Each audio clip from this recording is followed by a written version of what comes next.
Ny ankamaroany ny mpanao politika dia ny fanaiky fa tokony ampiarina ny lalàna raha ny voalaza n'Andriamatoa Mamy Rakotoarivelo avy amin'ny Ankolafira Valomanana tsy azo adinoina ho izy fa voasoratra ao anatin'ny tondrozotra fa mahazo mody tsy misy fepetra ireo sesitany any ivelany. Nisy ihany koa moa ny antso izay nataony ho an'ny fianakaviam-be iraisam-pirenena. Ny mpanao politika malagasy ny ankamaroany zao dia mampita ny fanaiky hoe ndao arahana ny lalàna. Inona ny lalàna? Lalàna tsy hoe ny olona mipetraka teto an-toerana dia tsy maintsy mipetraka eto an-toerana ilay olona.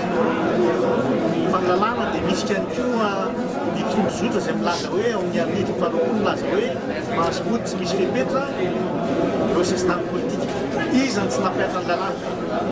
Tsy ny malagasy ihany tsy nampiatra ny lalàna fa ny communauté internationale koa dia tsy nampiatra ny lalàna, tsy nanao izay tokony natao mba hampiara ny malagasy ny lalàna.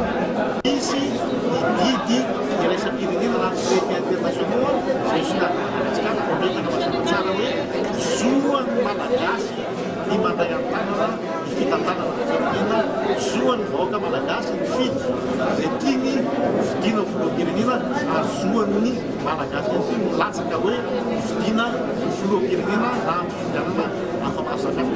Izay no tianay ho hazavaina amin'ireo fikambanana iraisam-pirenena na eo hazavaina amin'ny afrikana tianay hazavaina amin'ny sadeka fa lalàna dia atao ampiarina ary efa ampiarina lalàna dia miatra tsy vitany hoe amin'ny malagasy ihany fa amin'ny iraisam-pirenena ihany koa.